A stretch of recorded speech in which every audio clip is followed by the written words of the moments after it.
Good day, good day. Today we're going to go through the steps of changing out a flat tire. I know if you're in the city or in a town, you can just easily call AAA, but let's just pretend you're in the middle of the desert somewhere and the next town over is about 50 miles.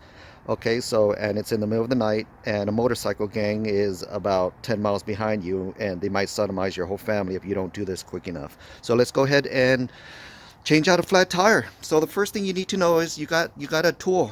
You got a little tool tray back here on the left side, okay? Left side, turn it counterclockwise.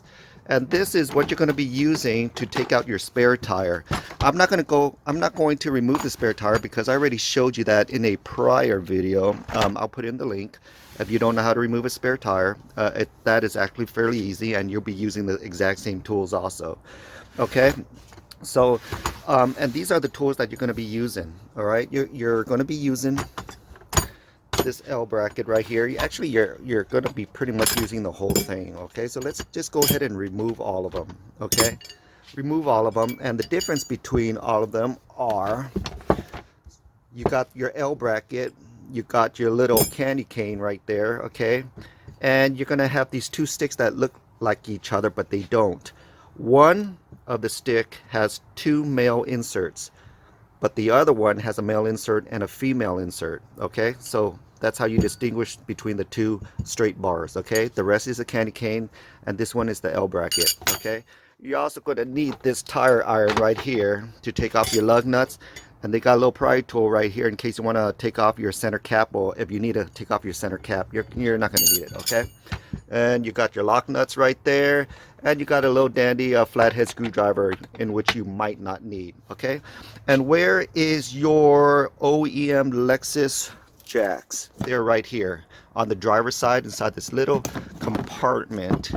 Now if you look inside here, it's this brown looking tool right here, and to remove it, it's stuck in here, and you got this little rubber band clip.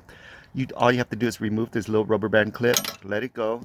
Okay, but it's still stuck in there. So you got this little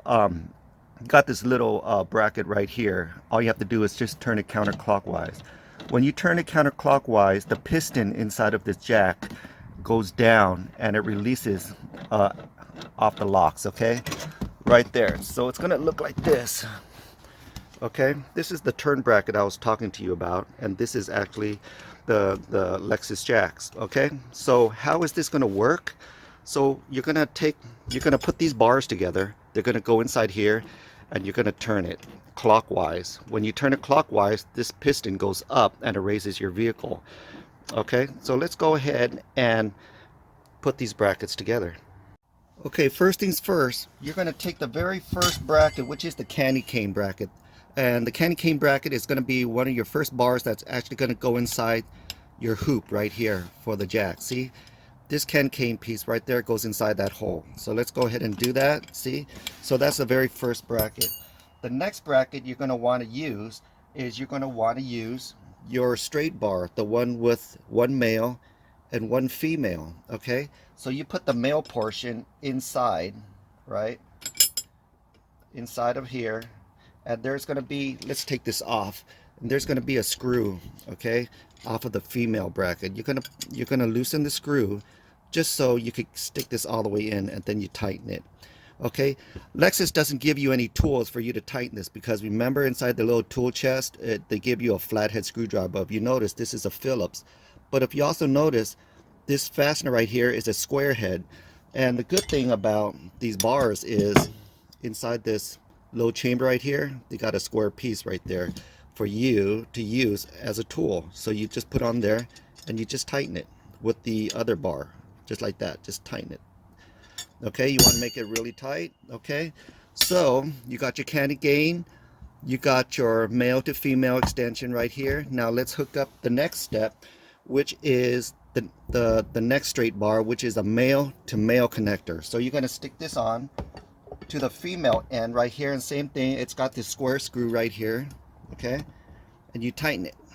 And how do you tighten it? Same thing with this special L bracket tool that's right in the middle with that square hole. Okay, so let's tighten that. Okay, so once you got all that tightened, okay, you got this straight candy cane bar, and you got 2 additional straight bars onto here. Now let's go to the end part of it. The end part of it, you're going to take the L bracket. Okay, you're going to take the L bracket. You're going to take the L bracket and you're going to take the angle part of it and face it towards you, okay, while you stick it on to the rest of your extension. So it's going to go straight inside this square slot right here. This male part right here goes into this female square slot. So you just stick it in right there. See, it won't go in, so you're going to have to loosen the screw to give it some leeway, give it some space in there. There, it goes right in, and now you can tighten it. The very last one, you can't tighten it with your square tool because it doesn't require it to be tight. Even if this comes off, it's not going to do anything because it's like the closest bar to you. Okay, so there you go. So I laid out the whole entire tool out on the floor for you guys to see what it's going to look like. All the way from the L bracket, all the way to these 2 straight bars, and then to the final candy cane. Okay, the final candy cane is going to go through this hoop right here. Once this jack is underneath your car, once you distinguish, find out where you're going to put it underneath your car, then you can start jacking this thing up, okay? So it's going to look like that, okay?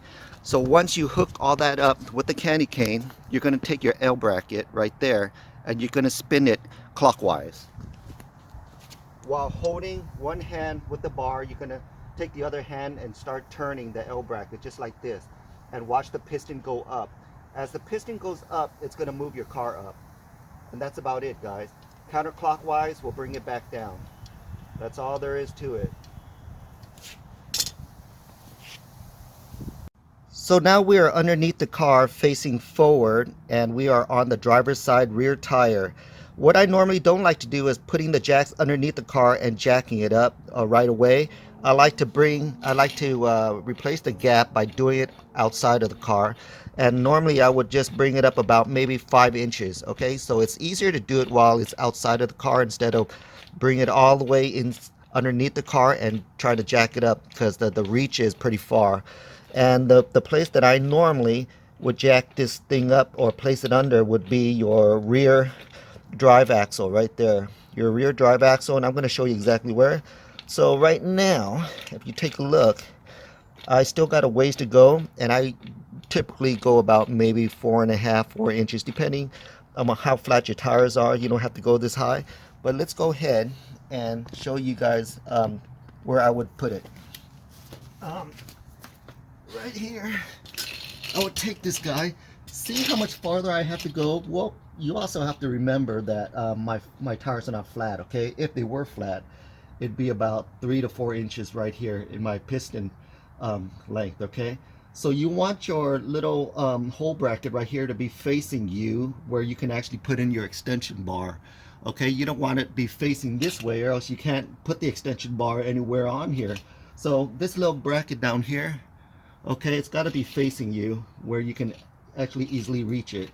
And the reason why we're not placing this underneath the frame of the car on the side is because you don't want to lift the whole entire side. You don't want to lift, you know, part of the front tire also. You're just doing the back, so you just kind of want to go as far and as angled away from the front and the other tire as much as possible. So it's more or less work for you, since you're only going to lift up one part of the car. Okay, right here, make sure it's really centered. Okay, you want to be on centered ground too. Okay, so use a lot of common sense when you do this, guys, because if you're in the middle of the desert, right, there's going to be gravel. You might be on the side of the road somewhere, so the ground's not going to be very level. So use a lot of common sense on where you're going to place this, and make sure you have a good center of gravity, so when you do lift it, it's not going to slip off of anywhere that you're going to put this. So if you have no choice, go ahead and put it on the side support frames or something, but I have really leveled ground right now, so I could actually place it on my rear drive axle. Okay, so right now it's where I want it. Now I'm going to go ahead and take my candy cane right here and attach it to that little spin hole on the bottom right now. Okay. Wow, I didn't know it was this hard trying to look for the damn hole. That's what she said. All right, so you're gonna have to adjust this so you can actually fit this tool on there. I didn't say it was gonna be easy, guys. Alright. So you're gonna have to do some spins there. There you go. Now it's inside the hole. Sorry it took so long, babe. It's finally in the hole.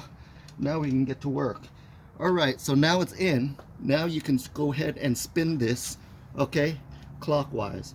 But just remember, this is just the steps to get your jack going. What you don't want to do yet is jack up the car, because your tires might spin on you. So what you're going to want to do is you're going to want to start loosening up your lug nuts, okay?